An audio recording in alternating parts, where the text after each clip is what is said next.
कह सकते हो ऑफस्प्रिंग या progeny of their own kind, this is called reproduction. ये है रिप्रोडक्शन। रिप्रोडक्शन की नीड क्या है, जरूरत क्यों है, what is the necessity of this, reproduction क्यों मतलब किया जाता है, इसके बड़े अजीब अजीब से जवाब आते हैं क्लास में, ठीक है। पर ठीक है, रिप्रोडक्शन आबादी बढ़ाने के लिए तो नहीं होता है ना, कि भाई हम रिप्रोडक्शन क्यों करना चाहते हैं, पॉपुलेशन बढ़ाने के लिए, ऐसा तो नहीं है।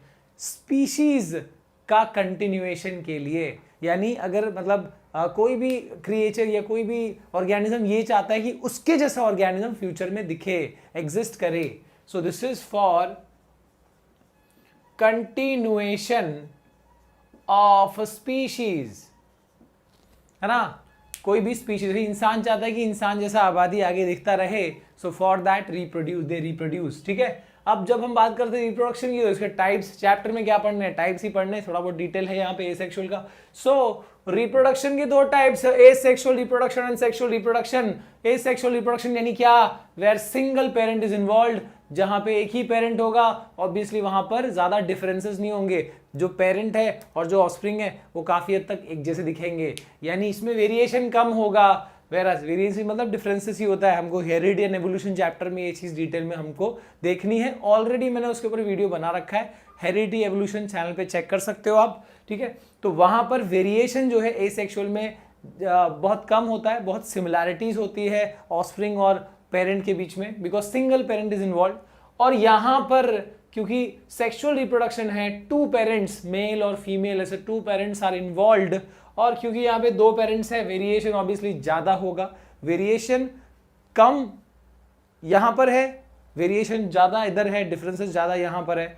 आपको कमेंट सेक्शन में बताना है कि कौन सा वाला केस जो है किसी भी ऑर्गेनिज्म के लिए अच्छा है, उनके एग्जिस्टेंस के लिए अच्छा है। वेरिएशन कम होना चाहिए कि वेरिएशन ज्यादा होना चाहिए, ठीक है, जरूर इसका जवाब दीजिएगा।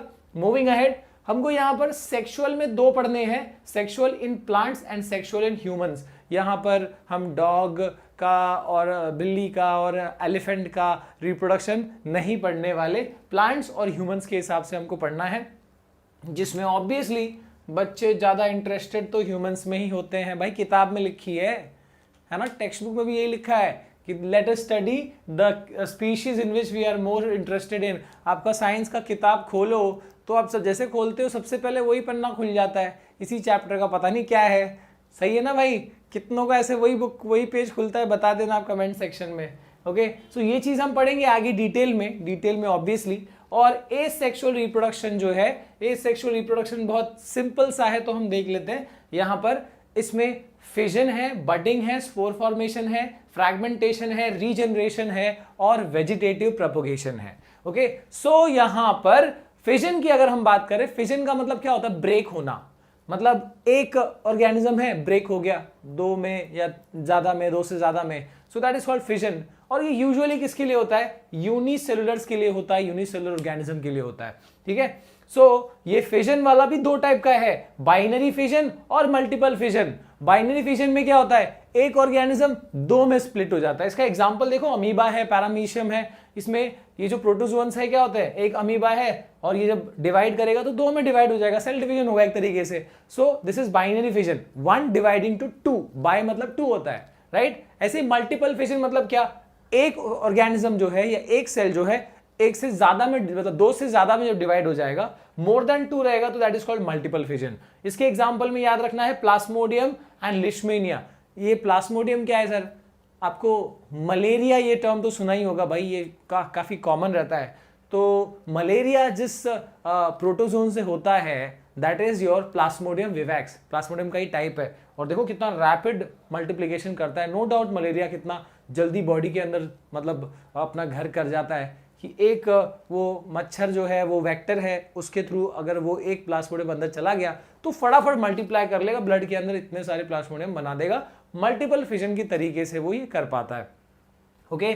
सो बाइनरी फिजन यानी एक से दो में स्प्लिट हो जाना, और मल्टीपल फिजन मतलब एक से बहुत सारे में स्प्लिट हो जाना, ठीक है। ये वाला जो प्रोसेस है, ये पूरा प्रोसेस फिजन वाला यूनिसेलुलर्स के लिए ये चीज, ये टाइप ऑफ रिप्रोडक्शन है एसेक्सुअल वाला। देख सकते हो आपकी भाई एक ही पेरेंट है, दो पेरेंट तो इन्वॉल्व है नहीं यहां पर।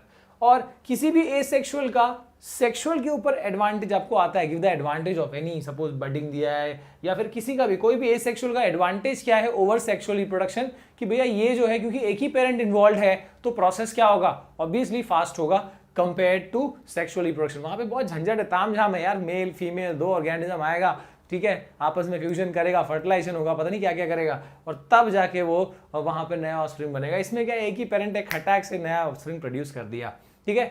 बडिंग की अगर हम बात करें, बडिंग जो है, बड यानी क्या होता है, फूल की जो कली होती है उसको बड कहते हैं, right.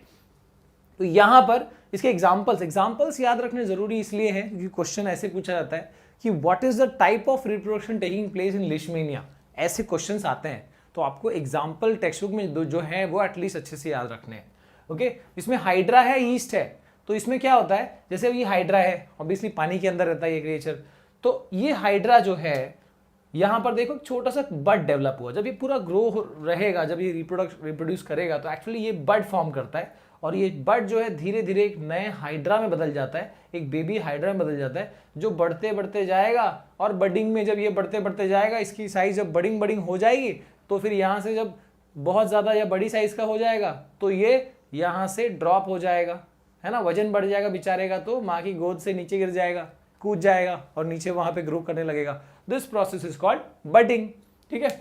When you see this spore formation, sporogenesis भी कहते हैं इसको, स्पोर फॉर्मेशन में आपका जैसे ही स्पोर्स या फिर फंगसेस की बात आती है दिमाग में, ये ब्रेड मोल्ड तो आ ही जाता है। ये इसको क्या कहते हैं, जो इसमें फंगस आता है उसको राइजोपस कहते हैं। तो अब ये जो राइजोपस है उसको अगर आप जूम करके देखो, मैंने यहाँ पर एकदम जूम करके दिखाया 10x में या 50x में मैंने जूम किया है तो आप देख सकते हो कि इसमें क्या है, दिस इज राइजोपस, और इसमें देखो ये बल्ब रहता है ऊपर की तरफ, और जैसे ये पूरी साइज का हो जाएगा ना, इसमें स्पोर्स रहते हैं जो सीड्स की तरह ही काम करेंगे, बहुत माइक्रोस्कोपिक होता है। ये हवा में, ये जब पूरा मैच्योर हो जाएगा बल्ब तो ये बर्स्ट होगा और इसमें से वो स्पोर्स निकलेंगे, हवा में फैल जाएंगे, है ना, स्कैटर हो जाएंगे, और जहां भी इनको प्रॉपर मीडियम मिलेगा ये वहां पर ग्रो कर जाएंगे। रोटी हो, ब्रेड हो, अचार हो, जूता हो, कहीं भी ये स्प्रेड। अब जैसे ब्रेड मोल्ड है, ज्यादा करके ये food articles, decaying food articles पे जाके ये ग्रो करता है, ठीक है। अलग अलग फंगसेस है ऐसे भी। When you see this fragmentation, तो फ्रैगमेंटेशन मतलब क्या, फ्रैगमेंटेशन फिजन जैसा ही है, पर वो यूनिसेलुलर का था, अब जो यहां बताऊंगा ये मल्टीसेलुलर्स का है। फ्रैगमेंटेशन मतलब जैसे अभी एक स्पाइरोगेरा, एक एल्गे है पानी के ऊपर, ऐसा ग्रीन कलर का, मतलब ऐसे आपको लीव्स दिख जाएंगे, तो ये जो एल्गे है स्पाइरोगेरा, ये सेल्स दिख रहे हैं उसके, ठीक है। फ्रैगमेंटेशन मतलब क्या, अगर मान लो कि पानी के बहाव से, फोर्स से, पानी के कहीं से ये ब्रेक हो गया, टूट गया, तो जहां से ये टूटा और जिधर जाएगा वहां पे ये नया स्पाइरोगेरा, मतलब दोनों साइड से एक्सटेंड करना चालू कर, पत्ता ही तो है भाई इसमें, दोनों साइड से एक्सटेंड करना चालू कर देगा। मतलब अगर मान लो एक स्पाइरोगेरा दो पार्ट्स में बटा तो दोनों अलग अलग ग्रो कर जाएंगे अपने अपनी जगह पे। सो दैट इज स्पाइरोगेरा में कौन सा वाला है भाई, फ्रैगमेंटेशन। फ्रैगमेंट हो गया, टूट गया और नया ऑर्गेनिज्म बन गया। When you see this regeneration, तो रीजनरेशन और फ्रैगमेंटेशन ऑलमोस्ट एक जैसा लगता है, देख सकते हो एग्जांपल प्लेनेरिया, ऐसा वाला क्रिएचर आपने 9th में पढ़ा हुआ है ना भाई, कौन सा वाला, वो जो डाइवर्सिटी वाला चैप्टर था उसमें था ये प्लेनेरिया, फ्लैटवर्म्स में आता था, ठीक है। तो ये प्लेनेरिया जहां से, जिस मान लो ऐसे कट हो गया, तो जैसे कट हो गया जो पार्ट भी, तो वहां से ये हेड भी इसका नया प्लेनेरिया फॉर्म कर लेगा, इसका ट्रंक भी नया प्लेनेरिया फॉर्म कर लेगा, इसका टेल भी नया प्लेनेरिया फॉर्म कर लेगा। तो ऐसी एबिलिटी होती है रीजनरेट करने की इसके अंदर, ठीक है। आप बोलोगे सर इन दोनों में डिफरेंस क्या है, फिर ये भी तो ऐसे ही कर रहा है, ये भी रीजनरेट कर रहा है, ये भी कर रहा है, फर्क है, क्या फर्क है वो देखो। देखो स्पाइरोगेरा में ना हर एक सेल में, मतलब कोई खास स्पेशल सेल्स नहीं है, हर एक सेल एक जैसा है और वो रीजनरेट मतलब डेवलप कर लेता है नया स्पाइरोगेरा में। But when you come to this planaria या रीजनरेशन वाले में जो भी रहेंगे, इनमें क्या होता है, इनमें सभी सेल्स नहीं, देयर आर सम सेल्स जो क्या रहते हैं, जो रीजनरेट करने के स्पेशलाइज्ड होते हैं। तो मान लो ये प्लेनेरिया है, इसमें कुछ ऐसे सेल्स हैं जिनके अंदर खूबी है रीजनरेशन करने की, ठीक है। मान लो ऐसा पार्ट कट गया जो रीजनरेट नहीं कर सकता, तो फिर रीजनरेशन नहीं होगा। मतलब एक डिफरेंस बता रहा हूं कि इसमें there is presence of specialized cells, किसमें, रीजनरेशन में there is presence of specialized cells जो रीजनरेट करने के मतलब कैपेबल होते हैं, ठीक है। अगर वो सेल्स समझो पार्ट में नहीं रहेंगे रीजनरेशन केस में, तो जैसे मान लो एक ऐसा टुकड़ा कट गया जिसके अंदर वैसा वाला सेल है ही नहीं, तो ये नया प्लेनेरिया नहीं बन पाएगा। यानी there is presence of specialised regenerating cells in case of regeneration वाला organisms, and here in case of fragmentation कोई भी ऐसा जरूरत नहीं है, हर एक सेल एक जैसा है। There is no presence of special cells, ठीक है, that is capable for this fragmentation and process. ठीक है, तो ये हो गया फ्रैगमेंटेशन और रीजनरेशन का डिफरेंस। इसके बाद आते हैं लास्ट वाला जो वेजिटेटिव प्रोपोगेशन है, ऑब्वियसली एक इसमें है, प्लांट्स में है। ठीक है, अब प्लांट्स में मैंने बता रहा हूं कि भाई प्लांट्स में सेक्सुअल रिप्रोडक्शन भी है, एसेक्सुअल वाला मोड भी है। सो जैसे यहां पर आप देख सकते हो, इस वेजिटेटिव प्रोपोगेशन मतलब क्या है, पहले बेसिकली देख लें कि प्लांट का अगर हम बात करते हैं प्लांट की, तो प्लांट में ना भाई दो पार्ट्स होते हैं, एक होता है उसका वेजिटेटिव पार्ट और दूसरा होता है उसका रिप्रोडक्टिव पार्ट। सो रिप्रोडक्टिव पार्ट में क्या क्या आता है, रिप्रोडक्टिव पार्ट में आता है फ्लावर आता है, इसमें सीड आता है। वेजिटेटिव पार्ट में क्या क्या आता है, इसमें आता है रूट, स्टेम, लीफ। तो फ्लावर और सीड से अगर रिप्रोडक्शन हो रहा है तो वो सेक्सुअल रिप्रोडक्शन में जाएगा। ठीक है, वहां पे मेल फीमेल गैमेट सब कुछ रहेगा।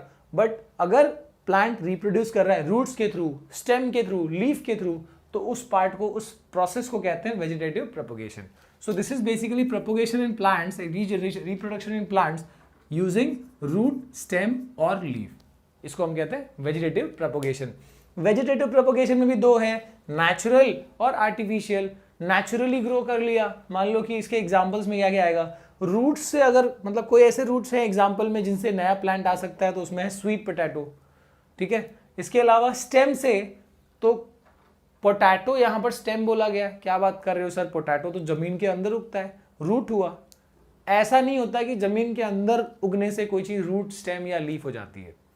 रूट वो होता है जो जिसके अंदर से रूट हेयर्स निकलेंगे। तो अगर आपने ध्यान से देखा होगा ना, स्वीट पोटैटो को रूट में क्यों रखा है, क्योंकि उसके अंदर से आपने देखा होगा ऐसे रूट हेयर्स निकलते हैं। तो रूट हेयर्स कहां से निकलता है, रूट से, तो इसके लिए स्वीट पोटैटो में ऐसे रूट हेयर्स दिखेंगे because that is a root. But कभी भी आपको पोटैटो के अंदर ऐसा रूट हेयर्स नहीं दिखेंगे। कभी देखा है कि हाँ भाई आलू है, इसमें से ऐसा ऐसे बाल निकले हुए, नहीं होता ना। पोटैटो में कभी भी रूट हेयर्स नहीं होते because potato is not a root, potato is a stem. Stem है वो। कैसे पता चलेगा सर, स्टेम से क्या होता है, स्टेम की क्या खूबी होती है, स्टेम में से पत्ते निकलते हैं। तो यहां पर देखो, जब देखते हो आप, जब आलू पुराना हो जाता है तो उसमें से ग्रीन ग्रीन ग्रीन निकलना चालू करता है। तो यानी क्या, यानी वो पत्ते हैं, लीव से जो निकल रहे हैं। लीव्स कहां से आता है, स्टेम से। सो पोटैटो इज अ स्टेम। तो यहां पर पोटैटो जो है बीइंग अ स्टेम, उसमें से नया प्लांट आ रहा है, तो यानी नेचुरली उसमें से नया प्लांट आ रहा है। सो दिस इज वेजिटेटिव प्रोपोगेशन, ठीक है, थ्रू स्टेम। रूट वाले में स्वीट पोटैटो बताया मैंने, और लीफ का भी एग्जांपल है, एक ऑर्नामेंटल प्लांट है ब्रायोफिलम। इसमें क्या होता है, ये एक स्पेशल, देखो पत्ता आपने देखा होगा, टेक्स्ट बुक में भी दिया है, ये इस तरह का ऐसा पत्ता होता है। और ये पत्ता भी आलू की तरह दिख रहा है, पर कोई बात नहीं यार, काफी बड़ा होता है पत्ता, इतना बड़ा रहेगा ऐसे। अब इसमें से थिक भी होता है ये पत्ता, ठीक है। जब ये पत्ता गिर जाएगा और मतलब मिट्टी पे, सपोज प्लांट से टूट के मिट्टी पे चला गया, तो न्यूट्रिशन लेके वहां से और इसके नॉचेस से, इसके ये कॉर्नर्स से जो है ना, नया प्लांट जो है उसका निकलना चालू करेगा। तो थ्रू लीव्स, लीव्स से भी यहां पर नया प्लांट आ रहा है। सो this is vegetative propagation through leaves. Okay, इसमें ब्रायोफिलम आ रहा है। ओके, अब यहां पर आर्टिफिशियल वेजिटेटिव प्रोपोगेशन की बात करें, अगर आर्टिफिशियल यानी जो हमने जो टेक्निक निकाली है ह्यूमंस ने, ठीक है, वेजिटेटिव पार्ट्स को यूज करके नया प्लांट बनाने की, तो उसमें क्या क्या है देखो, उसमें रोज है, रोज का एग्जांपल देखो क्या दिया है, कटिंग। तो आर्टिफिशियल में 3 प्रोसेस दिए हैं, कटिंग, ग्राफ्टिंग और लेयरिंग। क्या है ये तीनों हम देखते हैं। कटिंग के एग्जांपल में आएगा रोज, ग्राफ्टिंग के एग्जांपल में आएगा मैंगो, और लेयरिंग के एग्जांपल में आएगा जैस्मिन। आपको पता ही होगा, रोज का स्टेम को कट करके अगर हम कहीं लगाएं जमीन में, तो वहां पे वो ग्रो हो सकता है। सो दैट इज, वो प्रोसेस को कटिंग कहता है। ग्राफ्टिंग क्या है, तो उसके लिए आप अगर इसको पॉज करके आप इसको लिख सकते हो, मैं इसको मिटा के मैं आपको ग्राफ्टिंग प्रोसेस बता दूं। ओके, तो ग्राफ्टिंग में क्या होता है exactly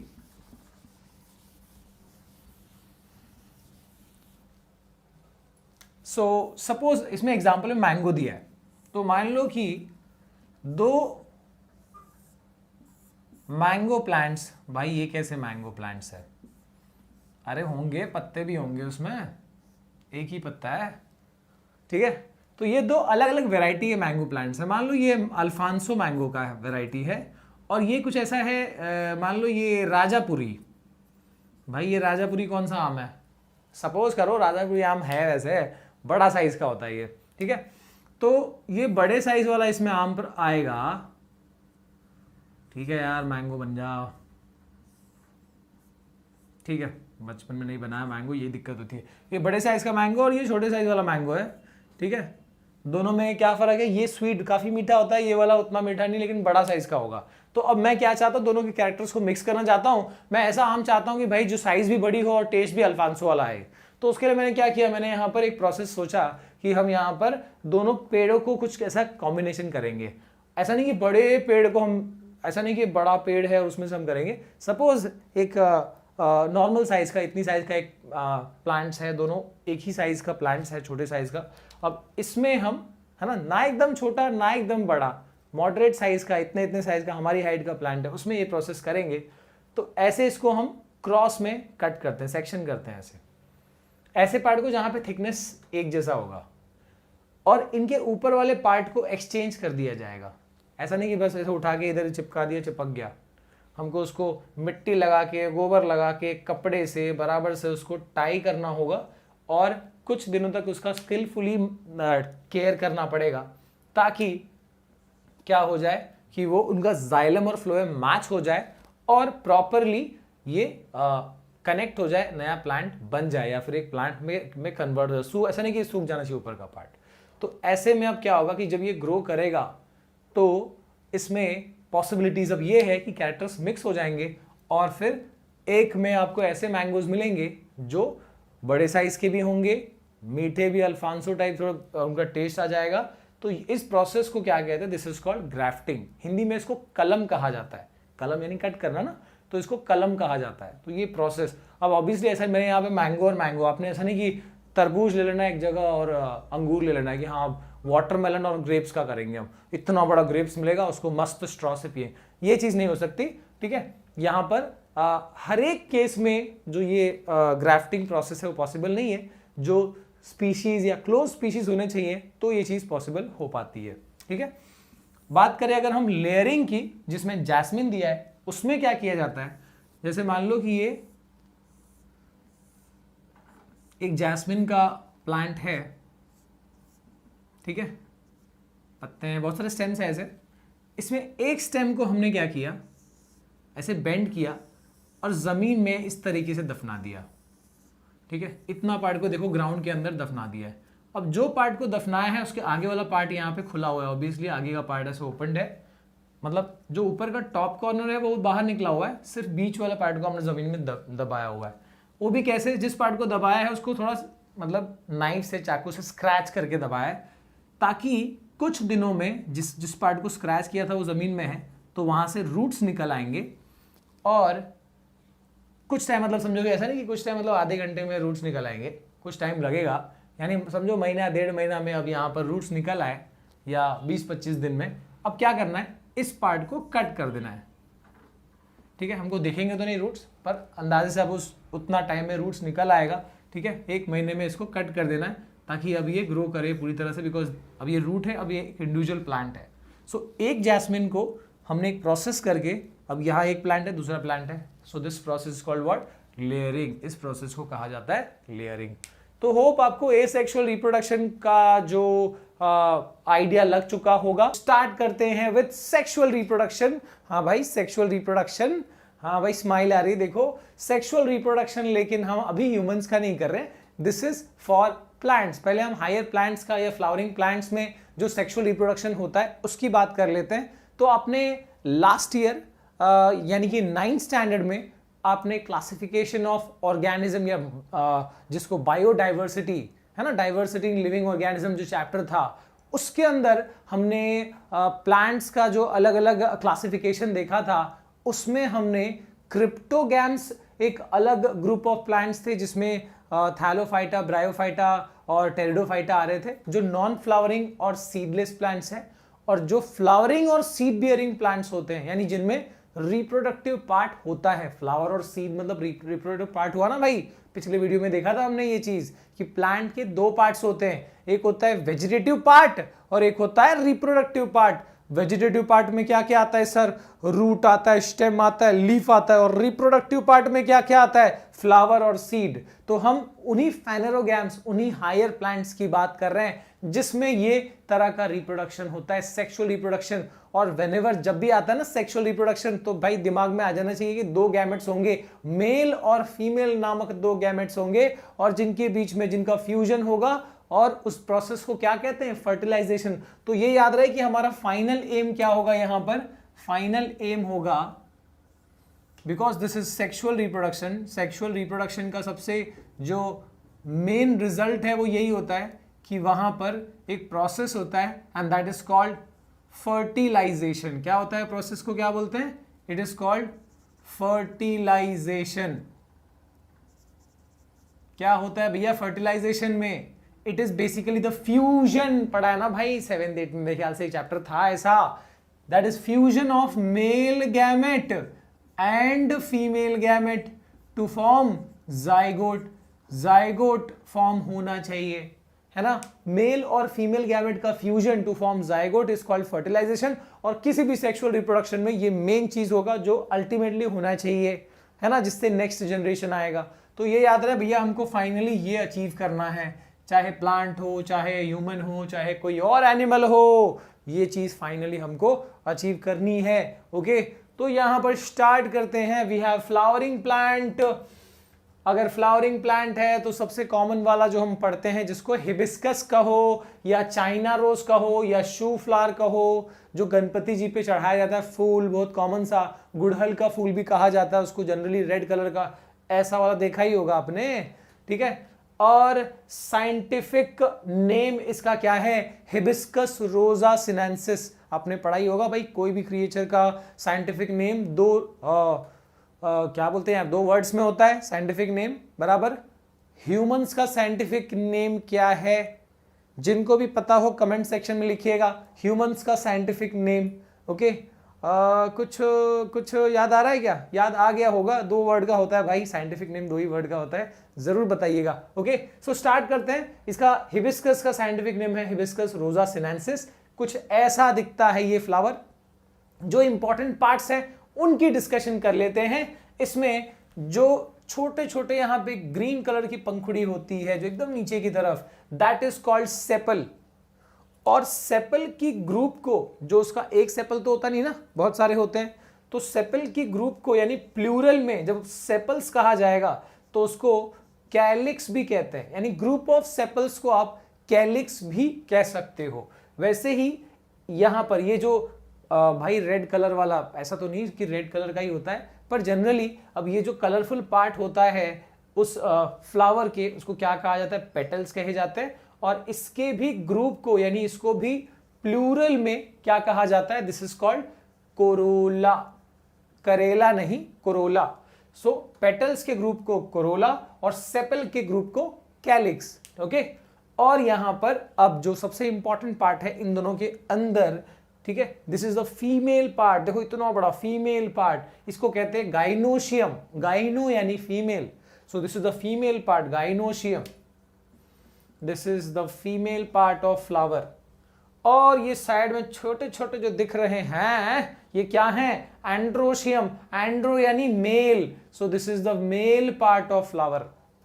now gynoecium is also called, gynoecium को पिस्टिल भी कहा जाता है, बुक्स में देखोगा भाई अलग अलग, और इसको कार्पेल भी कहा जाता है। सो दिस इज कॉल्ड, पिस्टिल कहो, कार्पेल कहो, गाइनोशियम कहो, फीमेल पार्ट कहो, फ्लावर का एक ही है ना। सिर्फ ये नहीं, ये जो पूरा बड़ा सा खंभा दिख रहा है ना इसके अंदर, वो वाला जो सबसे सेंटर में होता है। और इसमें जो साइड में छोटे छोटे जो मेल पार्ट हैं, इसको हम स्टेमेन भी कहते हैं। स्टेमेन, मेन मतलब मेल भाई। ओके, तो यहां पर एंड्रोशियम, गाइनोशियम सेम फ्लावर में है। ओके, तो ये फ्लावर यूनिसेक्सुअल हुआ कि बाइसेक्सुअल हुआ? अच्छा, हम लोग यूनिसेक्सुअल है कि बाइसेक्सुअल है? ऑब्वियसली हम लोग यूनिसेक्सुअल है, क्योंकि एक इंडिविजुअल में एक ही सेक्स होता है ना, या तो सेक्स यानी जेंडर ओके तो एक इंडिविजुअल में, जैसे अगर मैं हूं तो भाई मैं मेल हूं, मेरे अंदर मेलनेस है, मेल कैरेक्टर्स हैं, हाँ भाई नो डाउट। वैसे ही कोई जो लड़का यहाँ वीडियो देख रहा है वो मेल है, जो लड़की यहाँ वीडियो देख रही है वो फीमेल है ना। तो यानी एक बॉडी में एक ही जेंडर है तो यूनिसेक्सुअल कहेंगे, यानी हम लोग यूनिसेक्सुअल्स है। वैसे ये फ्लावर क्या है, दिस इज यस बाइसेक्सुअल, क्योंकि एक फ्लावर में दोनों जेंडर्स दिख रहे हैं, दोनों पार्ट्स प्रेजेंट है, सो दिस इज बाइसेक्सुअल फ्लावर, ये याद रहे। इसके अलावा यूनिसेक्सुअल भी होते हैं ओके कुछ प्लांट्स ऐसे भी हैं जो यूनिसेक्सुअल होते हैं, जैसे पपैया प्लांट ओके पपैया में भी एक पूरा प्लांट ही मेल प्लांट कहलाएगा, एक पूरा प्लांट ही फीमेल प्लांट कहलाएगा, बिकॉज उनके फ्लावर, एक का जो फ्लावर है वो सिर्फ मेल पार्ट प्रोड्यूस करता है, दूसरे प्लांट का जो फ्लावर है वो सिर्फ फीमेल पार्ट प्रोड्यूस करता है, ऐसे भी होता है। वैसे ये बाइसेक्सुअल है, टेंशन की बात नहीं है भैया ओके। तो यहां पर हमने मेल और फीमेल पार्ट तो कर लिए, पर एक चीज आगे बढ़ने से पहले एक चीज और बता देना कि पेटल्स ओके पेटल्स जो ये रंग बिरंगे होते हैं, जिनमें खुशबू भी होती है और जिनमें जूस नेक्टर भी होता है ना हनी बीज के लिए, तो ये इतना ज्यादा अट्रैक्टिव क्यों बनाया गया है, इसका फंक्शन क्या होगा, इंसेक्ट्स को अट्रैक्ट करना। इंसेक्ट्स को क्यों अट्रैक्ट करना है भैया, क्या प्यार है इसको इंसेक्ट से, हम देखेंगे आगे का जो प्रोसेस है उसमें ये हेल्प करेगा, ठीक है। एंड यहां पर जो सेपल है वो ग्रीन कलर का है, तो ऑब्वियसली फोटोसिंथेसिस तो एक फंक्शन उसका जुड़ ही जाएगा। इसके अलावा वो अंदर के पार्ट्स को सपोर्ट भी देता है, और इसके अलावा ये जब फ्लावर जब बड कंडीशन में था, यानी जब ये कली था ये फूल, तो उसको पूरी तरह से प्रोटेक्शन देने का काम भी सेपल कर रहा था। अच्छा, पेटल का दूसरा फंक्शन भी क्या है कि वो अंदर के पार्ट्स को सपोर्ट देने का काम कर रहा है, ठीक है। मैं यहां पर एक चीज, पेटल जो है वो रंग बिरंगा क्यों है वो यहां पर आपको पता चल जाएगा, है ना। हैविंग फ्रैग्रेंस, खुशबू है, रंग बिरंगा है, नेक्टर है, उसमें जूस है, वो सब कुछ क्यों है यहां पर एक बहुत इंपॉर्टेंट प्रोसेस करने के लिए, and that process is called what, that is called pollination. What is pollination sir, देख लो यहां पर पॉलिनेशन क्या होगा, बहुत इंपॉर्टेंट प्रोसेस है। मैंने बताया कि यहां पर मेल और फीमेल गैमेट का फ्यूजन जरूरी है, और देखो कहां पर है फीमेल गैमेट, यहां पर है female gamete, so this is female gamete ovary के अंदर कहीं पे, और यहां पर देखो मेल गैमेट इधर है। अब ये सब क्या है सर, ओवरी, और ये सब क्या है तो बताया नहीं मैंने, देख लो जो गाइनोशियम है, जो ये बड़ा वाला पार्ट वो यहां बना दिया मैंने, this is a female part of flower, और जो एंड्रोशियम है छोटे छोटे वो यहां पर दिखा दे, ये वाला, this is a male part and this is a female part, ठीक है। फीमेल पार्ट के क्या क्या, उसके क्या क्या सब पार्ट्स है, देखो इस ऊपर वाले पार्ट को, दिस इज वेरी स्टिकी होता है, इसके लिए इसको स्टिग्मा कहा जाता है, वेलवेटी स्टिकी होता है, वेलवेट अपीयरेंस होता है उसका, स्टिग्मा कहा जाता है उसको। और ये जो बड़ा स्टाइल से खड़ा है ना, इससे करके, yes that is called style, नाम भी उसका स्टाइल है ओके। और स्टाइल के नीचे ये जो बल्जिंग पार्ट है, दिस इज कॉल्ड ओवरी, क्या बोलते हैं इसको, ओवरी कहते हैं। ओवरी के अंदर ही ओव्यूल्स प्रेजेंट होते हैं, अब इनका भी लॉजिक बताऊंगा, पर फिलहाल स्टिग्मा, स्टाइल, ओवरी, ये किसके पार्ट है, फीमेल पार्ट यानी गाइनोशियम के। और एंथर और फिलामेंट, ये इसका जो ये स्टेम है इसको फिलामेंट कहते हैं, ठीक है। This is the male part of the flower. अब इसमें देखो यहां पर है फीमेल गैमेट, इधर है male gamete, this is containing here male gamete यहां पर है। अब इसकी भी थोड़ी सी और इन डेप्थ देख लें तो ओवरी के अंदर होता है ओव्यूल, ओवरी के अंदर क्या होता है, ओव्यूल होता है, और ओव्यूल के अंदर होता है female gamete, so this is basically ovule, ठीक है। सर ओवरी और ओव्यूल के बारे में थोड़ा बताओ। अरे जब ये फ्लावर जब सूख जाएगा, जब सारा जो प्रोडक्शन, जो ये रिप्रोडक्शन प्रोसेस हो जाएगा, तो इसके बाद ये अगर फ्रूट, जनरली फ्रूट अगर यहाँ आने वाला है, जो अक्सर होता ही है, तो ओव्यूल आगे जाके फ्यूचर में सीड का रूप ले लेता है, और ओवरी जो है, ओव्यूल बन जाएगा सीड, और सीड के ऊपर का किसका कोटिंग होता है भैया, जनरली एंजियोस्पर्म की अगर बात करें, यस कवर्ड सीड, किससे कवर्ड होता है, फ्रूट से भैया, फ्रूट से। तो यानी ओवरी आगे जाके बन जाएगा फ्रूट, और ओव्यूल आगे जाके बन जाएगा सीड। फ्यूचर में है क्या, अभी का नहीं बता रहा मैं, फ्यूचर में ये बन जाएगा सीड, ये बन जाएगा फ्रूट, याद रखें ओके। अब देखो ओव्यूल के अंदर क्या है, ओव्यूल के अंदर है यहां पर फीमेल गैमेट, वेरी इंपॉर्टेंट है, देखो इधर है फीमेल गैमेट, और मेल गैमेट किधर है, मेल गैमेट किधर है, मेल गैमेट यहां है। मेल गैमेट भी ऐसे ही नहीं है, उसको भी कवरिंग है। यानी एंथर के अंदर होता है पॉलन सैक और पॉलन सैक के अंदर होते हैं पॉलन ग्रेन्स। तो यानी दिस इज, मान लो कि मैंने एक यहाँ पर पॉलन ग्रेन, बहुत सारे पॉलन ग्रेन्स होंगे इसके अंदर, 1 2 3 4, सो दिस इज पॉलन ग्रेन। और इस पॉलन ग्रेन के अंदर क्या होता है, इस पॉलन ग्रेन के इनसाइड में क्या होता है, इसके अंदर होता है मेल गैमेट। तो वेरी इंपॉर्टेंट, देख लो यहाँ पर इस ओव्यूल के अंदर है फीमेल गैमेट और पॉलन ग्रेन के अंदर है मेल गैमेट। अब यहां पर जरूरी प्रोसेस क्या है, the final process, needed process is fertilization. Fertilization यानी मेल और फीमेल गैमेट का मिलन। ये कब होगा भैया, जब ये फ्लावर मैच्योर होगा, जब ये फ्लावर जवान होगा। तो यहां पर इस चाहे इस फ्लावर में से चाहे कोई और फ्लावर में से पॉलन ग्रेन, ठीक है, अब ये हवा की मदद से आ सकता है, इंसेक्ट्स की मदद से आ सकता है। मैंने बताया था इंसेक्ट को अट्रैक्ट करता है पेटल। क्यों अट्रैक्ट करता है, क्योंकि यहां पर प्रोसेस, बहुत जरूरी प्रोसेस, पॉलिनेशन में इंसेक्ट हेल्प करेगा। इंसेक्ट आया, एक फ्लावर पे बैठा, एक बार उसके सिर पे पॉलन ग्रेन लग गया, चिपक गया यहां पर, ठीक है, और फिर ऐसे कांटेदार सिर होता है उसका भी, ठीक है, इंसेक्ट का, तो उस पर वो चिपक गया पॉलन ग्रेन। फिर वो उठा, फिर वो जूस लेने के लिए बैठा, तो कभी हुआ कि स्टिग्मा पे चिपक गया, उसका सिर वहां पे लगा, तो स्टिग्मा क्योंकि स्टिकी है तो वो पॉलन ग्रेन को अपनी तरफ जोड़ लेगा या चिपका लेगा। तो यानी इसके ऊपर, इस स्टिग्मा के ऊपर ये पॉलन ग्रेन, एक या एक से ज्यादा पॉलन ग्रेन यहाँ पे आके चिपक जाएंगे। And what is this process called, this process is called, देखो यहां से जो पॉलन ग्रेन ऐसे जा रहे हैं, this process is called pollination. याद रखना, बहुत इंपॉर्टेंट प्रोसेस। पॉलिनेशन नहीं होता तो भाई फर्टिलाइजेशन नहीं होता। पॉलिनेशन इज फॉलोड बाय मतलब क्या, पॉलिनेशन के बाद ही होगा fertilization. So what is pollination, the process of transfer of, लिखते भी जाना भाई, the process of transfer of pollen grain from male part, या फिर कह सकते हो anther to stigma, the process of transfer of pollen grain from anther to stigma.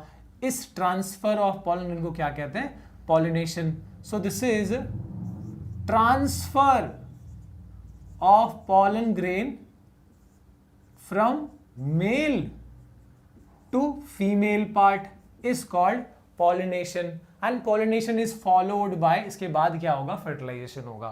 ठीक है, तो पहले pollination को ही समझ ले थोड़ा सा कि pollination भी भैया दो टाइप का होता है, एक होता है self pollination, एक होता है क्रॉस pollination। सुना ही होगा आपने, अरे यार ये चीज तो काफी टाइम से बच्चे, और कोई चैप्टर के बारे में जाने या ना जाने, पर रिप्रोडक्शन के बारे में सब लोगों ने PhD कर ली है भैया, हम सल्यूट करते हैं इस चीज के लिए, किया है ना भाई, क्योंकि ये चैप्टर में अगर किसी को इंटरेस्ट ना है ना तो भैया वो नॉर्मल नहीं है, ये समझ लो।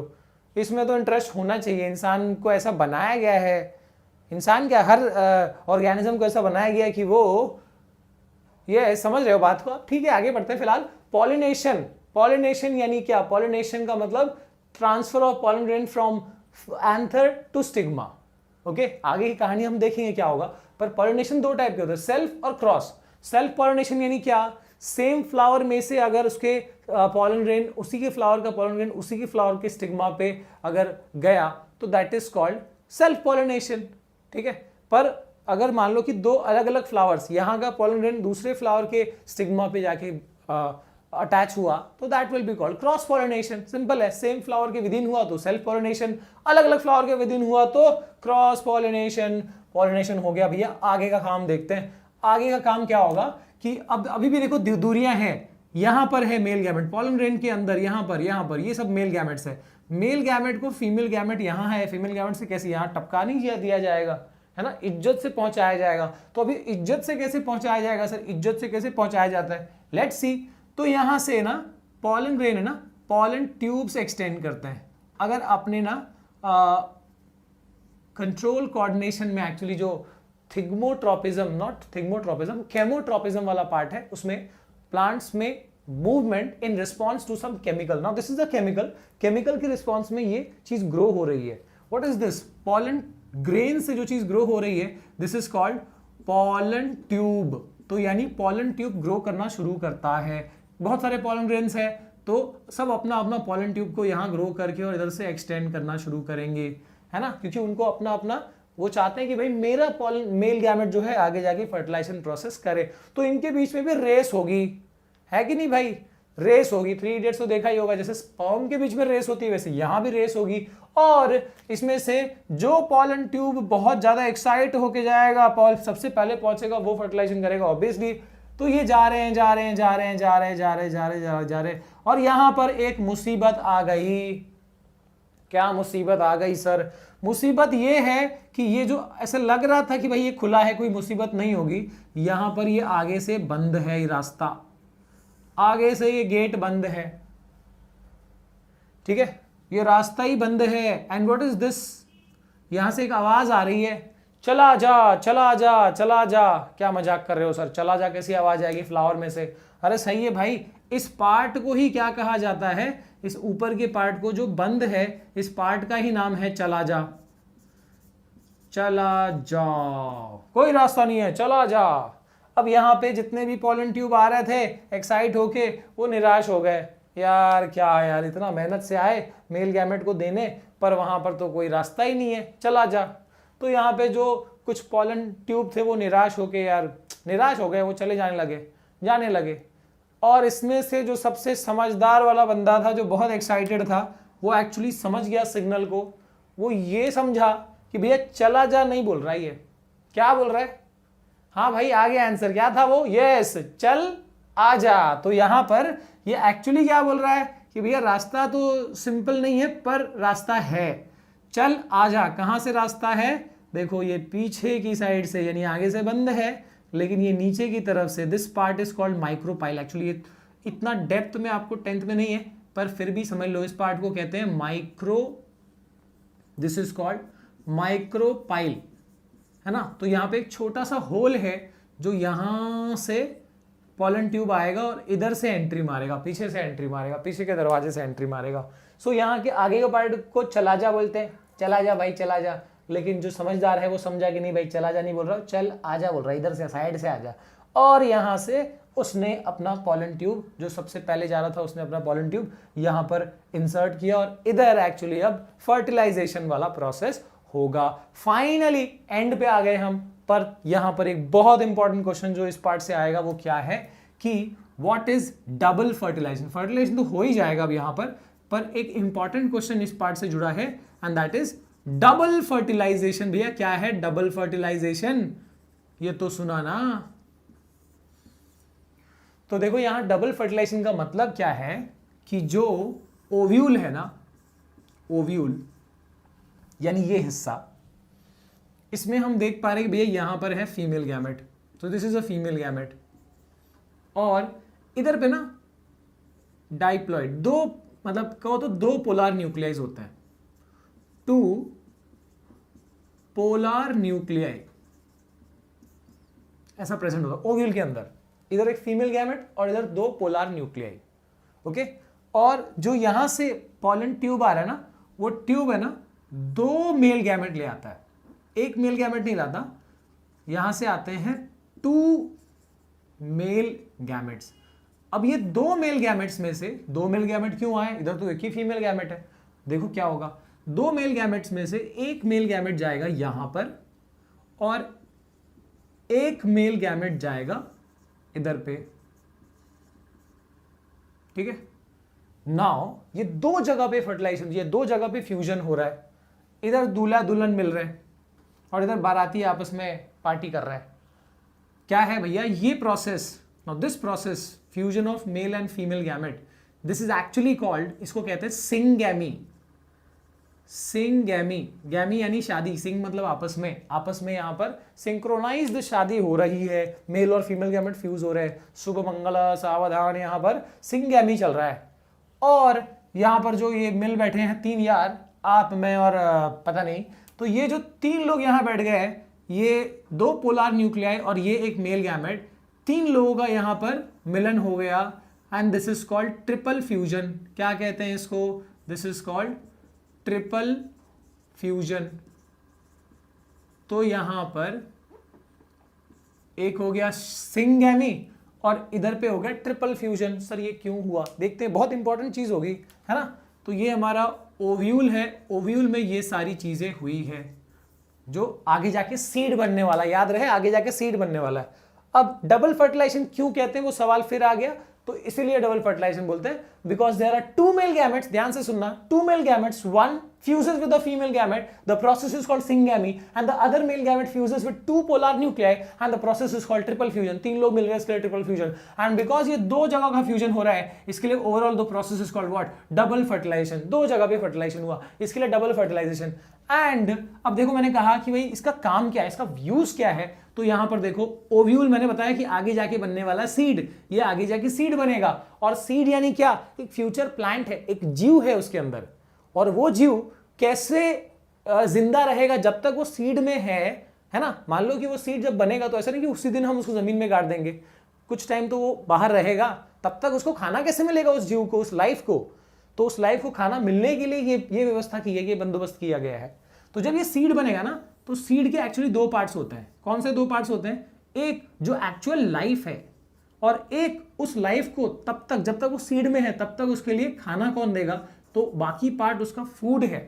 सो दैट फूड जो पार्ट है उसको कार्बोहाइड्रेट रहता है, ऑयल रहता है, प्रोटीन रहता है, कार्बोहाइड्रेट रहता है, ठीक है, तो वो एक्चुअली उस लाइफ को देने वाला फूड जो सीड के अंदर रहेगा। सो दिस इज बेसिकली सीड, जो ओव्यूल आगे जाके सीड बना है। और फूड जो है वो किसकी वजह से बना, इस ट्रिपल फ्यूजन, ये ट्रिपल फ्यूजन वाला जो प्रोसेस है इसकी वजह से बना। And this is basically called, food नहीं कहते इसको, क्या बोलते हैं, this is called endosperm, endosperm कहा जाता है। एंड जो ये लाइफ है इसको लाइफ नहीं कहा जाता, ये इसको कहा जाता है एम्ब्रियो, ठीक है। तो यानी सीड के दो पार्ट कौन से, एम्ब्रियो और एंडोस्पर्म। एम्ब्रियो क्या है, जो एक्चुअल लाइफ है उसके अंदर की, सीड के अंदर की। एंडोस्पर्म क्या है, जो फूड है टेम्पररी, जो जब तक वो एम्ब्रियो अंदर है तो उसको जिंदा रखने के लिए उसको फूड की जरूरत होगी, दैट इज एंडोस्पर्म। एम्ब्रियो कैसे बना, ये लाइफ कैसे बनी, सिंगैमी से, मेल और फीमेल गैमेट के फ्यूजन से, एक्चुअल शादी से बच्चा हुआ ये। और उस बच्चे का खाना किसने बनाया, ये बारातियों ने, ट्रिपल फ्यूजन जो हुआ, जिसने शादी कराई वो लोगों ने बनाया, भाई इनको खाना भी तो चाहिए होगा, तो ये ट्रिपल फ्यूजन से बना फूड यानी एंडोस्पर्म, और एम्ब्रियो बना सिंगैमी प्रोसेस से। रिप्रोडक्शन इन ह्यूमंस करना है, यस, वो चैप्टर, वो पार्ट जिसका हमको इंतजार होता है 10th में, और क्यों ना हो भाई, ये बहुत इंपॉर्टेंट पार्ट है हमारी जिंदगी से जुड़ा हुआ, ठीक है। ऑब्वियसली ये चीज अवेयरनेस के लिए सरकार भी कहती है, पर काफी स्कूल्स में इसको ये चैप्टर स्किप कर दिया जाता है, अगर कराया भी जा रहा है तो डिटेल में नहीं कराया जा रहा है, ठीक है। होप भाई ऐसा ही हुआ होगा, अगर हुआ है तो कमेंट सेक्शन में बताइएगा, ठीक है। और उन टीचर्स से रिक्वेस्ट है कि अगर आप लोग ये वीडियो देख रहे हो तो ज़रूर अपने बच्चों को पढ़ाइए ये चैप्टर, भाई बहुत ज़रूरी चीज़ है। अगर ये नहीं पढ़ाई जाएगी, सपोज वो 10th के बाद अगर साइंस नहीं ले रहे, ऐसा नहीं कि भाई उनको अवेयरनेस नहीं है, पर सही गाइडेंस देना ज़रूरी है इस टॉपिक के बारे में, तो ज़रूर अपने बच्चों को ये चीज़ पढ़ाइए, इस चीज़ का नॉलेज होना ज़रूरी है, ओके। सो स्टार्टिंग विद, यहाँ पर मैंने दो रिप्रोडक्टिव सिस्टम बनाए हैं, yes, this is male reproductive system जो आपको यहाँ पर दिख रहा होगा, and yes this is female reproductive system, ठीक है। अब यहाँ पर पहले हम मेल रिप्रोडक्टिव सिस्टम के कुछ पार्ट्स जो हैं जो हम देख लेते हैं। यहाँ पर ये है टेस्टिस, जो एग्जैक्टली बिकॉज वी नो कि भाई ये सेक्सुअल रिप्रोडक्शन है, तो यहाँ पर क्या होगा, हमारा फाइनल एम जो है वो क्या है, इट इज मेल और फीमेल गैमेट का फ्यूज होना, फर्टिलाइजेशन। तो फर्टिलाइजेशन तभी हो पाएगा जब वो दो गैमेट्स फ्यूज होंगे, आपस में मिलेंगे। तो एग्जैक्टली हमको ये देखना होगा कि मेल गैमेट बनता कहां पर है, तो ये वो पार्ट है टेस्टिस। अगर सिंगुलर में बोलो तो TES होता है, प्लूरल में ऑब्वियसली प्लूरल में प्रेजेंट होता है TES, ओके। तो ये जो टेस्टिस है ये वो पार्ट है जो एग्जैक्टली क्या करता है, male germ cell, that is sperm को प्रोड्यूस करता है। So this produces male germ cell called sperm, ठीक है। पता होगा भाई, इसका तो पिक्चर आपने न जाने कई बार देख लिया होगा, स्पर्म है ना, एक ऐसा कुछ फिश की तरह दिखने वाला स्ट्रक्चर है, ओके। तो ये स्पर्म के अंदर ही क्या प्रेजेंट होता है, इसी के अंदर होता है male gamete, okay. So basically you can call this as male germ cell, this is containing male gamete. और सिर्फ यही नहीं, टेस्टिस का और एक काम है, ये चीज तो हमको पता ही है, हार्मोनल सिस्टम में हमने पढ़ा होगा कि टेस्टिस जो है वो मेल हार्मोन कौन सा वाला होता है, टेस्टोस्टेरोन, ये भी प्रोड्यूस करता है, रिस्पॉन्सिबल फॉर प्यूबर्टी के टाइम पे जो मेल के अंदर मेल चेंजेस आते हैं, है ना, बॉडीली बिहेवियरल जो भी मेल वाले चेंजेस होते हैं वो इस वजह से होते हैं, इस हार्मोन की वजह से। ठीक है, ये चीज़ हमने कंट्रोल एंड कोऑर्डिनेशन में कवर करी है। अगर आपने चैप्टर नहीं पढ़ा है तो देख लीजिए चैनल पे, उसको भी मैंने क्रिएट कर दिया है। ओके, सो टेस्टिस यहाँ पर एक बहुत इंपॉर्टेंट पार्ट जो क्या करता है, जो एग्जैक्टली यहाँ पर प्रोडक्शन करता है मेल जर्म सेल का कॉल्ड स्पर्म, जिसके अंदर मेल गैमेट होता है। इसके अलावा ये मेल हार्मोन भी प्रोड्यूस करता है। अच्छा, ये टेस्टिस जिस स्किन के अंदर, जिस स्किनी बैग के अंदर ये होता है, उस स्किन को क्या कहा जाता है, दैट इज कॉल्ड स्क्रोटम। अब सवाल ये उठता है कि टेस्टिस बॉडी के अंदर क्यों नहीं लोकेटेड है, जैसे हमारे बाकी ऑर्गन्स बॉडी के अंदर हैं, टेस्टिस को क्यों अलग से एक स्किन में बॉडी के बाहर लोकेट किया गया है? इसलिए क्योंकि स्पर्म प्रोडक्शन के लिए जो थोड़ा सा, मतलब हमारा बॉडी टेम्परेचर 37 होता है, स्पर्म प्रोडक्शन के लिए थोड़ा सा कम टेम्परेचर रिक्वायर्ड होता है। So a little lower temperature provide करने के लिए यहाँ पर टेस्टिस को बॉडी से या अब्डोमेन से थोड़ा बाहर लोकेट किया गया है। सो यहाँ पर स्क्रोटम जो है एग्जैक्टली क्या कर रहा है, it provides that low temperature for the production of sperm. याद रहे कि स्पर्म प्रोडक्शन के लिए थोड़ा सा लो टेम्परेचर चाहिए, एग्जैक्टली हमारे बॉडी टेम्परेचर पे स्पर्म नहीं बन सकता, इसलिए टेस्टिस जो है वो अब्डोमेन से बाहर लोकेट किया गया in that separate skin called scrotum. ठीक है, इसके बाद ये जो टेस्टिस है, ये अगर जो स्पर्म प्रोड्यूस करेगा तो स्पर्म कौन से रास्ते जाएगा, you can see this sperm will go through this tube और दिस डक्ट, यानी ये वो स्पर्म डक्ट है जिसको हम वास डिफरेंस भी कहते हैं। ओके, सो टेस्टिस से जो स्पर्म बनेगा वो स्पर्म डक्ट से यहां से ऐसे जाएगा और इस रास्ते से, यानी इस यूरेथ्रा वाले रास्ते से पेनिस के थ्रू वो आगे का रास्ता तय करेगा। हाँ जी भाई, आगे का रास्ता तय करेगा, जब जाना होगा तब, ऐसा नहीं कि 24 घंटे लाइन चालू रहती है। ओके, तो यहां पर ये रास्ता है एग्जैक्टली स्पर्म का। अब आप एक चीज और देख सकते हो कि ये जो यूरेथ्रा है ये सिर्फ स्पर्म का रास्ता नहीं है ना, ये एक कॉमन ट्यूब है जो यूरिन के लिए भी बना है, यूरिन भी यहीं से पास होता है, स्पर्म भी यहीं से पास होता है। So urethra is that tube in case of male reproductive system, urethra is that tube which forms the common passage for sperm as well as urine. Okay, देख सकते हो आप यहाँ पर, देखो ये यूरिनरी ब्लैडर है, ये किडनी से आया हुआ यूरेटर जो यूरिन कैरी करके ला रहा है, यहाँ पे स्टोर करता है और टाइमली यहाँ पर यूरिन यहाँ से पास किया जाता है। सो यूरेथ्रा जो है यहाँ से स्पर्म और यूरिन दोनों ही पास करने वाली कॉमन ट्यूब है। ओके, इसके अलावा आप देख सकते हो इस सिस्टम में एक और चीज है, ये देखो ये दो ग्लैंड्स जो यहां पर दिख रहे हैं, सेमिनल वेसिकल और प्रोस्टेट ग्लैंड। सेमिनल वेसिकल और प्रोस्टेट ग्लैंड क्या काम है इनका फंक्शन वेरी इंपॉर्टेंट, एग्जाम में आता है तो भाई बताना जरूरी है। सेमिनल वेसिकल का और प्रोस्टेट ग्लैंड का काम यह है कि जब स्पर्म आने वाला होगा तो स्पर्म के स्विम करने के लिए एक फ्लूइड मीडियम बनाना, और साथ में उस स्पर्म को अपना जो भी रास्ता वो तय करेगा, उतने रास्ते के लिए उसको फूड की जरूरत होगी, वो नरिशमेंट भी स्पर्म को कौन प्रोवाइड करेगा, इससे निकला हुआ फ्लूइड, है ना। अब सेमिनल वेसिकल से जो फ्लूइड निकलता है उसको सेमिन कहते हैं। तो आपको जो क्वेश्चन आएगा ना वो अलग से नहीं आएगा, इनको कंबाइन बोला जाएगा कि what is the function of seminal vesicle and prostate. तो आपको ऐसे लिखना है, दे सेक्रीट या they provide secretion, they provide secretion which help in easy passage of sperm। Sperm का रास्ता आसान बनाता है, उसको स्विम करने में हेल्प होता है, जब कोई फ्लूइड रहेगा तो आसानी से वो पास हो पाएगा। And also this secretion provides nourishment to the sperm. याद रहे, सेमिनल वेसिकल और प्रोस्टेट ग्लैंड का दो फंक्शंस, एक कि जो सेक्रीशन सेक्रीट करता है, जो फ्लूइड सेक्रीट करता है, उस फ्लूइड से स्पर्म का फ्लो होना उसकी मदद से आसान हो जाता है, उसके अंदर से आसानी से स्पर्म स्विम करके जा सकता है। और दूसरा कि वो फ्लूइड स्पर्म को नरिशमेंट भी प्रोवाइड करता है, it also provides nourishment to the sperm. याद रहे, भूलना नहीं है इसको, ठीक है। तो यहां पर हमने देख लिया कि एग्जैक्टली जो मेल सिस्टम है उसके अंदर क्या क्या पार्ट्स हैं। इसमें याद रहे कि एक टेस्टिस जो मेल जर्म सेल यानी स्पर्म प्रोड्यूस करता है, और दूसरा है penis which is the external male reproductive organ. ये वो ऑर्गन है जिससे फीमेल बॉडी में स्पर्म को डिलीवर किया जाएगा। ओके, अब यहां पर हम देखते हैं कि ये जो स्पर्म है वो उसको यहां पर फीमेल से, मतलब पहले हम फीमेल रिप्रोडक्टिव सिस्टम को देख लें, उसके बाद हम देखें कैसे वो फ्यूजन होगा। तो फीमेल रिप्रोडक्टिव सिस्टम में जैसे यहां पर टेस्टिस है, वैसे यहां पर ओवरी है, एक इधर है एक इधर है। तो ये ओवरी क्या करता है, it is responsible for production of female germ cell, जिसको क्या कहते हैं, ओवम कहते हैं। सही है ना, ओवम कहते हैं। और जैसे यहां पर टेस्टिस जो है स्पर्म के साथ में टेस्टोस्टेरोन प्रोड्यूस कर रहा था, वैसे ओवरीज का काम क्या है, ये कौन सा हार्मोन प्रोड्यूस करता है, ऑब्वियसली फीमेल हार्मोन एस्ट्रोजन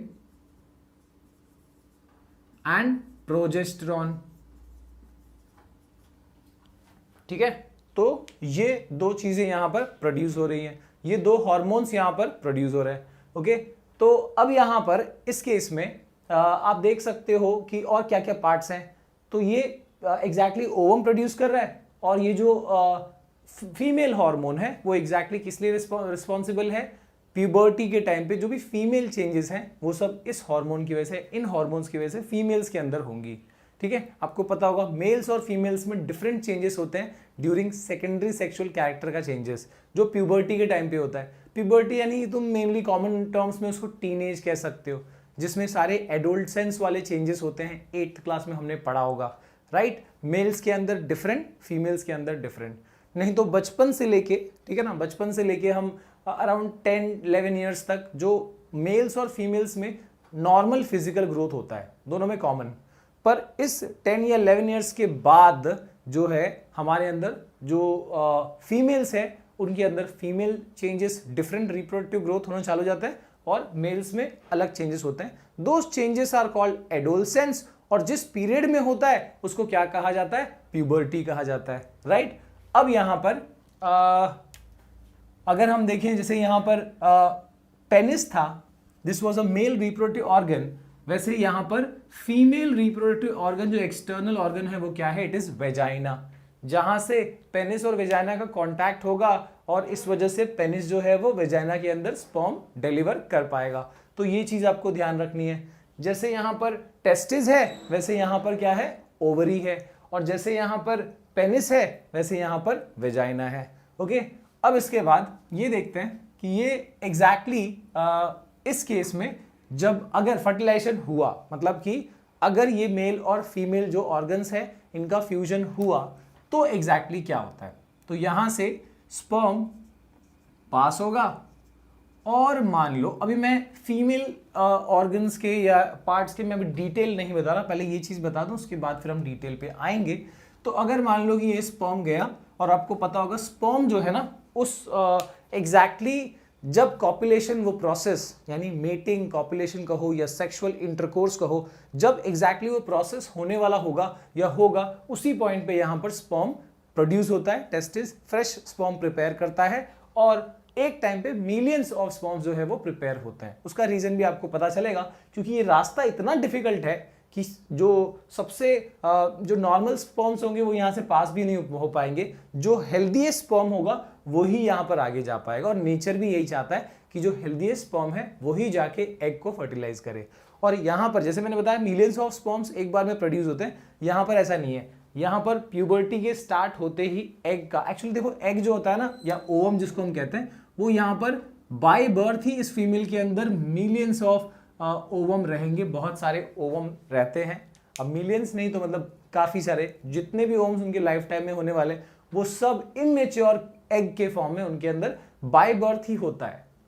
पर ये एग मेच्योर होना कब शुरू होता है, ये that start of puberty, puberty के स्टार्ट में ये एग एक एक करके मेच्योर होता है, हर एक मंथ में या 28 डेज में कहो, ठीक है, एक एग मेच्योर होता है। और एग के मेच्योर होने के प्रोसेस को क्या कहते हैं, दैट इज कॉल्ड ओव्यूलेशन। क्या कहा जाता है इसको, ओव्यूलेशन कहते हैं।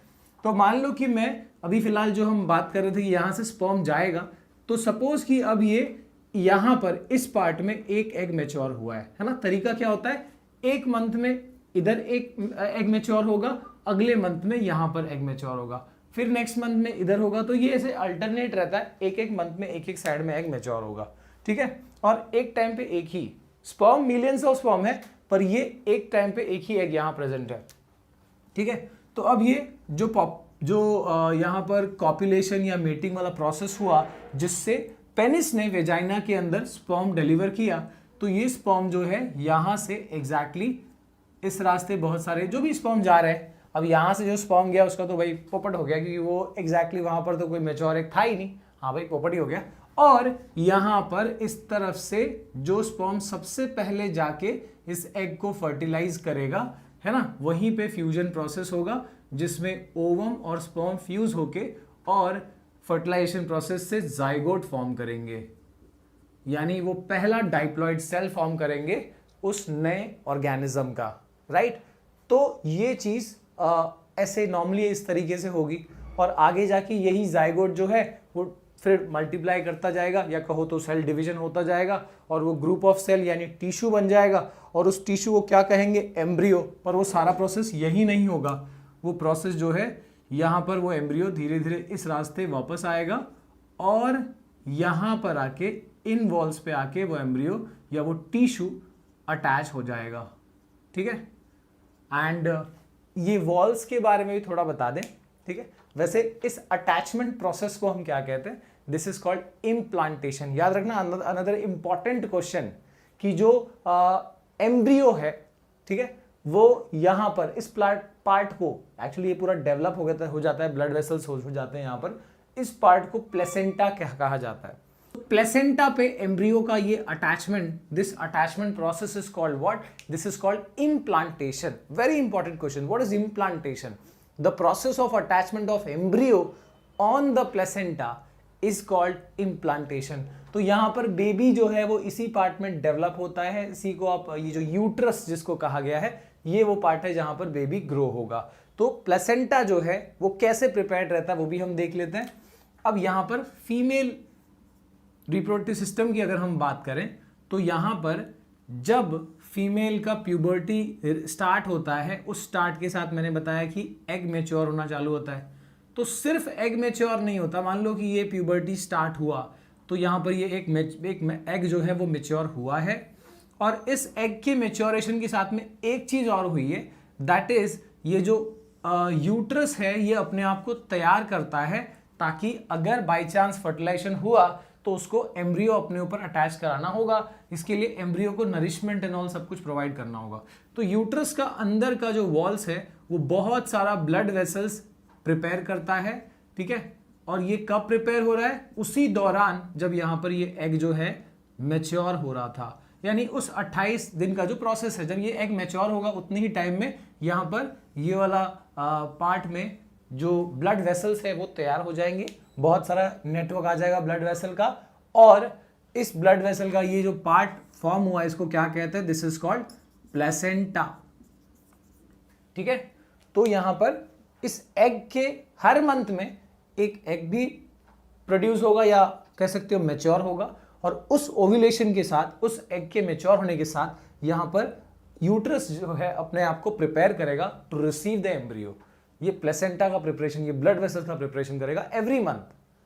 तो क्या होगा कि अगर ये जो, जैसे मैंने बताया कि यहाँ पे स्पर्म पहुंचा, अगर ये स्पर्म नहीं पहुंचा, ये ऑब्वियसली हर महीने तो स्पर्म नहीं पहुंचेगा, तो अगर स्पर्म नहीं पहुंचा तो नॉर्मली क्या होता है, तो ये एग जो है ये डैमेज हो जाएगा, ये रप्चर हो जाएगा, और उसके साथ साथ ये जो ब्लड वेसल्स है, ये ब्लड वेसल्स भी डैमेज होगा, और इससे ब्लड का डिस्चार्ज वेजाइनल ओपनिंग के थ्रू बाहर आएगा, एंड अबाउट हर 28 दिन में या हर 30 डेज में, या कहो तो एवरी मंथ ये डिस्चार्ज जो है ब्लड का होता रहेगा इन केस ऑफ फीमेल्स।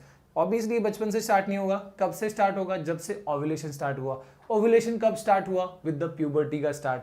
अब सब फीमेल्स में ऐसा नहीं कि एक ही एज पे स्टार्ट होगा, किसी में आगे किसी में पीछे, ये स्टार्ट हो सकता है, ठीक है, लेकिन एक एज पे ये चीज शुरू हो जाएगी, और एवरी मंथ ये डिस्चार्ज जो है इसको मेंस्ट्रुअल साइकिल या मेंस्ट्रुएशन कहते हैं, जिसको नॉर्मली कॉमन टर्म्स में पीरियड्स भी कहा जाता है, ठीक है।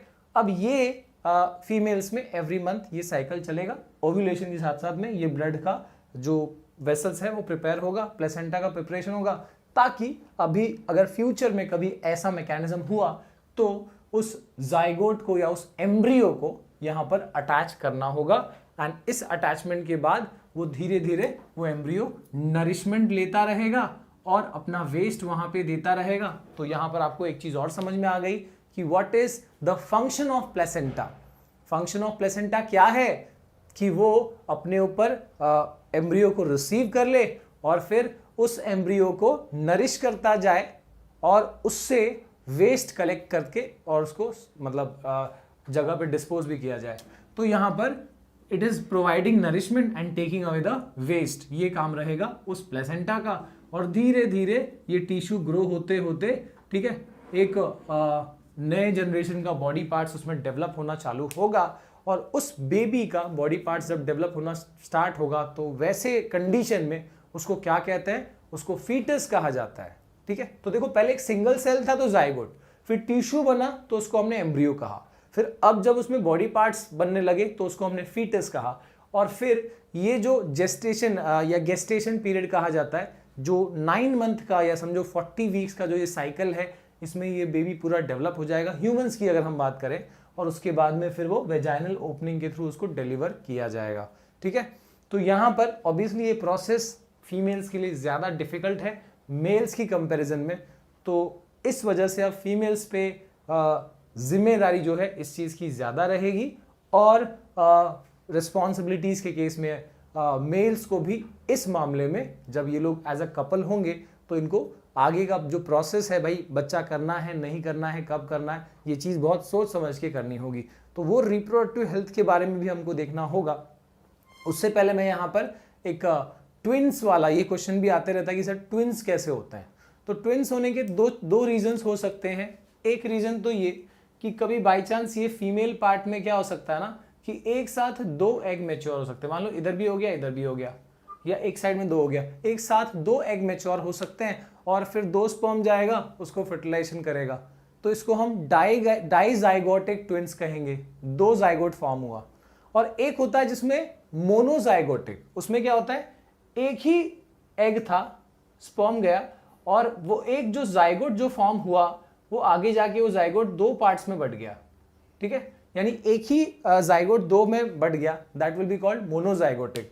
और नॉर्मली मोनोजाइगोटिक ट्विंस ही आइडेंटिकल होते हैं। डाइजाइगोट जो अलग अलग ओवम के फर्टिलाइजेशन से हुआ है वो आइडेंटिकल नहीं होंगे, एक जैसे नहीं दिखेंगे। ठीक है, तो ये चीज एक थी, कम से कम इसको हमको क्लियर करना था। और इसके अलावा यहाँ पर हमने ऑलमोस्ट सारी बातें यहाँ पर कर ही ली हैं डिस्कस। अब हम यहाँ पर आगे जो रिप्रोडक्टिव हेल्थ के बारे में है वो चीज भी समझ लेते हैं। अरे यार इसको मिटा दिया। तो कोई बात नहीं, अब इसमें this part was called cervix, इसको बोलते हैं वेजाइना। ठीक है, तो अब यहां पर क्या होगा कि रिप्रोडक्शन जो प्रोसेस है वो तो बहुत इंपॉर्टेंट है ही। ऑब्वियसली ये भले ही उस ऑर्गेनिज्म के लिए जरूरी ना हो उसके जिंदा रहने के लिए, फिर भी इसको लाइफ प्रोसेस में इंक्लूड किया गया है। लाइफ प्रोसेस क्या होता है, all those process which are essential for survival. तो ये भले ही उसके सर्वाइवल के लिए एसेंशियल ना हो पर उसके स्पीशीज के कंटिन्यूएशन के लिए एसेंशियल है, इसलिए हम इसको लाइफ प्रोसेस में इंक्लूड करते हैं। ओके, तो यहां पर रिप्रोडक्शन जब हम ये सेक्सुअल इंटरकोर्स की बात करते हैं इन ह्यूमंस, तो यहां पर इससे जुड़ा हुआ डिसीजेस भी है। ठीक है, तो सेक्सुअली ट्रांसमिटेड डिसीजेस कहते हैं उनको, एसटीडीज। तो ये सेक्सुअली ट्रांसमिटेड डिसीजेस खतरनाक वाले भी होते हैं। इसमें आपको याद रखना है, क्वेश्चन आता है कि name any 2 viral STDs. Viral STDs में 2 है, एचआईवी और वार्ड्स। ठीक है, और टेक्स्ट बुक में दिया हुआ है आपको। और बैक्टीरियल में gonorrhoea and syphilis. Gonorrhoea and syphilis bacterial STDs, bacteria से हुआ sexually transmitted disease is gonorrhoea and syphilis. और जो वायरस से हुआ एसटीडीज है उसमें एचआईवी, एड्स और वार्ड्स। तो ये 2 चीज आप याद रखें। और इससे जुड़ा हुआ ऑब्वियसली सेक्सुअली ट्रांसमिटेड डिसीज है तो भाई उससे बचने का क्या उपाय है। तो उससे बचने का उपाय ये है कि we can use a contraception.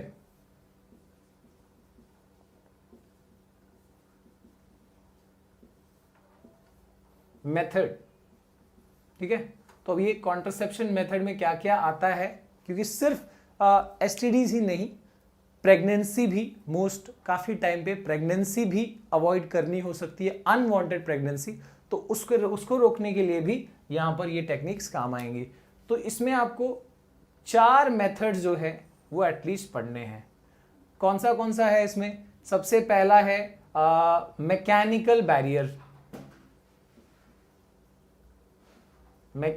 Barrier, ठीक है। सेकंड है कौन सा वाला था भाई? Contraceptive pills.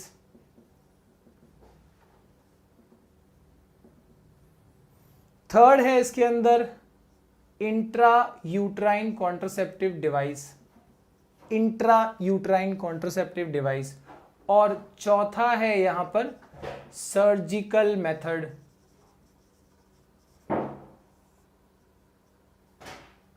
ठीक है, तो यहां पर इन ऑल हमको कॉन्ट्रासेप्टिव, बहुत इंपॉर्टेंट क्वेश्चन है फ्रेंड्स ये, ठीक है, कॉन्ट्रासेप्टिव मेथड्स, ओके, 4 मेथड्स आपको याद रखने हैं इसमें, जो अनवांटेड प्रेगनेंसी को, फीमेल्स के अनवांटेड प्रेगनेंसी को रोकने के काम में आ सकता है। और इसमें से एक जो है ये वाला जो यहां पर होगा वो आपको सेक्सुअली ट्रांसमिटेड डिसीज जो है उसको रोकने के भी काम में आ सकता है। सो मैकेनिकल बैरियर में क्या आता है?